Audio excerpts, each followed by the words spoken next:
Good morning students, I am MRK. Today 10th maths class chapter 1 relation functions exercise 1.5 composite function உள்ள some. இது கொஞ்சம் கஷ்டமாக feel பண்ணுவாங்க பசங்க, ஆனால் கொஞ்சம் எளிமையாக நடத்துகிற மாதிரி சொல்கிறேன். நீ நிதானமாக பார்த்து அண்டர்ஸ்டாண்ட் பண்ணிக்க. இது 11th ஸ்டாண்டர்ட்லலாம் ஃபாலோ ஆகும், அதனால் கொஞ்சம் கேர்ஃபுல்லாக படிச்சுக்கோ. காம்போசிட் ஃபங்க்ஷனில் ஒன்று கம்யூட்டேட்டிவ்னு ஒன்று சொல்லுவாங்க, கம்யூட்டேட்டிவ் அப்படின்னு ஒன்று சொல்லுவாங்க. அதாவது F composite of G equal to G composite of F அப்படின்னு சொல்லுவாங்க. நெக்ஸ்ட்டு அசோசியேட்டிவ்னு ஒன்று சொல்லுவாங்க, அசோசியேட்டிவ். அந்த அசோசியேட்டிவ்ன்றது தான் 3 உள்ளது. இப்போ கொஸ்டினில் கொடுத்துருக்குறது F composite of G composite of H equal to F composite of G composite of H. Bracket எங்கிட்டாலும் மாற்றி போட்டுக்கலாம், ரெண்டு சேமாக இருக்கக்கூடாது. இதுதான் associative property.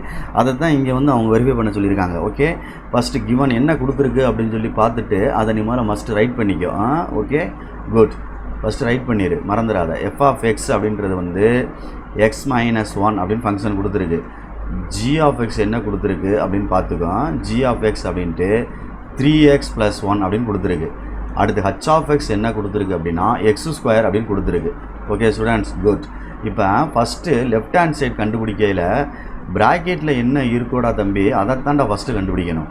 F composite of G, அப்போ எஃப் இருக்கட்டும் G of H G of X அப்படின்னு எழுதிடணும். Okay students, right. எஃப் இருக்கட்டும், ஜி ஆஃப் எக்ஸ் என்ன கொடுத்துருக்கு கொஸ்டினில் இருந்தால் இருக்குவார், இதுதான் ஜி ஆஃப் எக்ஸ். அதை எழுதணும் இங்கே 3x + 1. Very good. ஏன்னா இங்கே ஜி ஆஃப் எக்ஸ்னு கேட்டிருக்குந்தா இதில், அப்போ அதை தூக்கி எழுதிட்டேன். இப்போ இதை நீ எழுதையில் எஃப் ஆஃப் எக்ஸ்ன்னு கன்சிடர் பண்ணிக்கிறணும். அப்போ இது எஃப் ஆஃப் எக்ஸ்ன்னு கன்சிடர் பண்ணோம்னா இந்த எக்ஸை எடுத்துட்டு இதை தூக்கி அங்கே எழுதணும். இந்த எழுதுகிறேன் பாரு, 3x + 1. அங்கே ஒன்று இருக்குது பாரு, என்ன ஒன்று இருக்குது, -1 இருக்குது. இதை இப்படி அடித்து விட்டுட்டோம்னா ஆன்சர் வந்து 3x. உனக்கு நான் வந்து அடித்து காட்டினது வந்து உனக்கு தெரிகிறக்காண்டி அடித்து காமிச்சிருக்கேன், அந்த இது பண்ணி ஸ்ட்ரைக் அவுட் பண்ணி காமிச்சிருக்கேன். பட் நீ வந்து எழுதிடணும். ஏன்னா இந்த இடத்துல அடிக்கக்கூடாது, இப்படி இந்த இடத்துல அப்படி அடிக்கக்கூடாது, இருக்கணும். உனக்கு தெரிகிறக்காண்டி காமிக்கிறேன். இது ரெண்டையும் அடிச்சிடலாம்.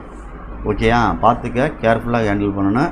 இல்லைன்னா நானே ரைட் பண்ணிடுறேன், நீ வாட்டில் வந்து அழிச்சுட்டு எழுதிடாத. பார்த்து பொறுமையாக நிதானமாக செய்.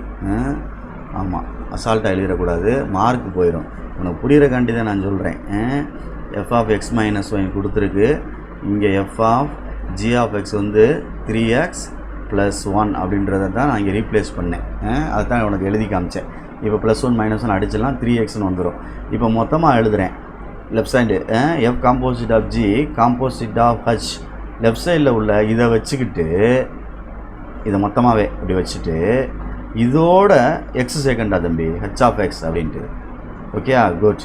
அப்போ எஃப் காம்போசிட் ஆஃப் ஜி இருக்கட்டும், இருக்கட்டும். இது ஹச் ஆஃப் எக்ஸ் எங்கே இருக்குது அப்படின்னு பார்த்தீங்கன்னா இந்த இருக்குது, அதை எழுதுகிறேன் x² அப்படின்ட்டு. இப்போ கொஞ்சம் யோசிச்சுட்டு நிதானமாக ஹேண்டில் பண்ணு. இந்த எஃப் காம்போசிட் ஆஃப் ஜி எங்கே இருக்குது, இந்த இருக்குது, இந்த இருக்குது வர இந்த இடம். இதில் உள்ள எக்ஸை எடுத்துகிட்டு இதை தூக்கி அங்கே எழுதணும். அப்போ என்ன வந்துடும், 3 வரும். அந்த எக்ஸை எடுத்துகிட்டு எழுதணும்னா 3x², அவ்வளோதான். இந்த x² அங்கே போயிடுச்சு. இதுதான் 1 அப்படின்னு அர்த்தம். நேம் கொடுத்துட்டேன். அடுத்து ரைட் ஹேண்ட் சைடு வர்றோம், பார்த்து நிதானமாக செய். Right. First bracket G composite of H, G இருக்கட்டும் ஹச் ஆஃப் எக்ஸ் அப்படின்னு எழுதணும். Okay, good. ஜி இருக்கட்டும் ஹச் ஆஃப் எக்ஸ் அப்படின்றது x². இப்போ தம்பி ஜி ஆஃப் எக்ஸ்ன்னு கன்சிடர் பண்ணிக்க. இந்த எக்ஸை எடுத்துரு, இந்த ஜி ஆஃப் எக்ஸில் இந்த இருக்கு பாரு, ரோம் இந்த ஆரோ வச்சுருக்கேன் பாரு, அந்த இடத்துல உள்ள எக்ஸை எடுத்துட்டு இதை எடுத்து அங்கே எழுதிரு, அவ்வளோதான். அப்போ எழுதுகிறேன் பாரு, 3x² + 1, அவ்வளோதான்டா தம்பி.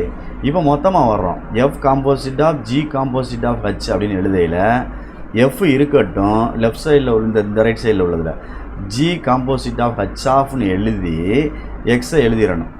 இது எங்கே இருக்குது அப்படின்னு பார்த்தோம்னா இந்த இருக்குது. அதோடைய ஆன்சரை தான் இங்கே எழுதணும். ஈக்குவல் டு போட்டு எஃப் ஆஃப்னு எழுதி 3x² + 1ன்னு எழுதணும். நெக்ஸ்ட்டு இது எஃப் ஆஃப் எக்ஸ்ன்னு கன்சிடர், இந்த இருக்குது எஃப் ஆஃப் எக்ஸ் ஆரை வச்சுருக்கேன்ல இந்த இடம்.